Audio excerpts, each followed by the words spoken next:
Shalom. Selamat malam, selamat hari Minggu, dan salam kasih Kristus untuk kita semuanya. Jemaat yang terkasih dalam Yesus Kristus, sebelum kita memulai renungan malam hari ini, kami mengajak kita semua untuk membagikan, menyukai video kami, serta mengikuti akun media sosial kami. Karena segala pendapatan dari media sosial kami sepenuhnya akan dikelola oleh jemaat untuk menunjang program-program kegiatan pelayanan Jemaat Nonia Samaria Gedo.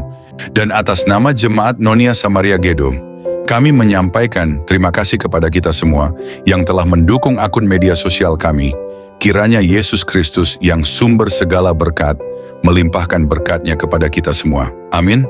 Jemaat yang terkasih, malam hari ini kita akan membaca serta merenungkan firman Tuhan berdasarkan Mesbah Penyembahan Keluarga GKI yang diterbitkan oleh Badan Pekerja Sinode GKI di Tanah Papua, edisi hari ke-96, Minggu 6 April 2025. Pembacaan kita di malam hari ini terdapat dalam Injil Matius pasalnya, yang ke-26 ayat 57 sampai dengan 68, dengan tema menghadapi ketidakadilan dengan bijak.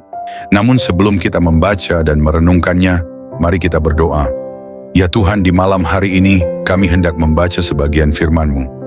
Berkati kami Tuhan, curahkan Roh-Mu yang kudus agar kami semakin lebih memahami akan firman-Mu dan melakukannya dalam kehidupan kami. Terima kasih Tuhan, inilah doa kami. Amin. Bunyi firman Tuhan. Sesudah mereka menangkap Yesus, mereka membawanya menghadap Kayafas, imam besar. Di situ telah berkumpul ahli-ahli Taurat dan tua-tua, dan Petrus mengikuti dia dari jauh sampai ke halaman imam besar. Dan setelah masuk ke dalam, ia duduk di antara pengawal-pengawal untuk melihat kesudahan perkara itu.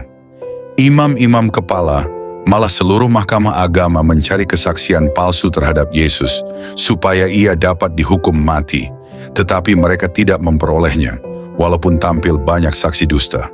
Tetapi akhirnya tampillah dua orang yang mengatakan, orang ini berkata, aku dapat merubuhkan bait Allah dan membangunnya kembali dalam 3 hari.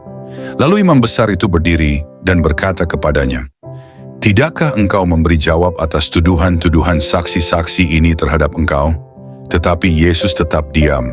Lalu kata imam besar itu kepadanya, demi Allah yang hidup, katakanlah kepada kami, apakah engkau Mesias, anak Allah, atau tidak? Jawab Yesus, engkau telah mengatakannya. Akan tetapi aku berkata kepadamu, mulai sekarang kamu akan melihat Anak Manusia duduk di sebelah kanan yang Maha Kuasa dan datang di atas awan-awan di langit. Maka imam besar itu mengoyakkan pakaiannya dan berkata, ia menghujat Allah. Untuk apa kita perlu saksi lagi? Sekarang telah kamu dengar hujatnya. Bagaimana pendapat kamu? Mereka menjawab dan berkata, ia harus dihukum mati. Lalu mereka meludahi mukanya dan meninjunya. Orang-orang lain memukul dia dan berkata, cobalah katakan kepada kami, hai Mesias, siapakah yang memukul engkau? Demikianlah bunyi firman Tuhan yang telah kita baca dan dengarkan. Jemaat yang dikasihi Tuhan, jika kita dihadapkan pada penghakiman masa, sudah pasti yang kita lakukan adalah melakukan pembelaan diri dan memberikan penjelasan atau klarifikasi kepada khalayak ramai bahwa kita tidak bersalah. Namun bacaan kita di malam hari ini menceritakan bagaimana sikap Yesus menghadapi hasil persekongkolan yang direkayasa untuk mencari tuduhan palsu dalam diri Yesus. Jemaat yang dikasihi Tuhan, perenungan di Minggu Sengsara Tuhan Yesus yang ke-6.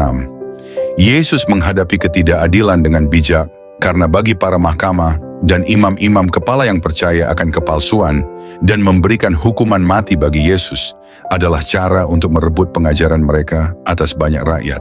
Tapi bagi Yesus inilah saat dia menyatakan kebenaran dan pengampunan Bapa bagi umat pilihannya dengan mengorbankan dirinya. Bagi imam-imam kepala inilah saatnya mengamankan posisi kekuasaan agama mereka dengan mengorbankan saingan terbesar dengan Yesus diadili dengan tidak adil. Tapi bagi Yesus inilah saatnya ia menggenapkan rencana Bapa untuk mati bagi orang berdosa.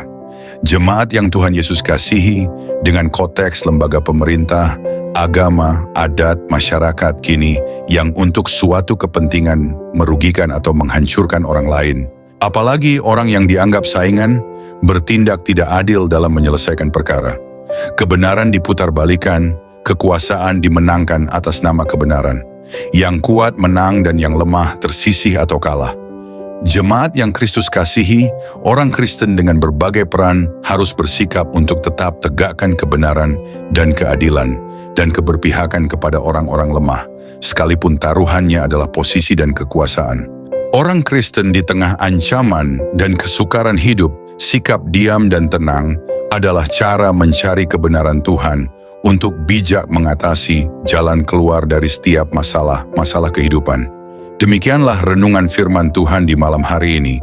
Selamat beristirahat, kiranya Tuhan Yesus senantiasa memberkati dan memberikan hikmat bagi kita dalam menjalani minggu kerja yang baru. Tuhan Yesus memberkati.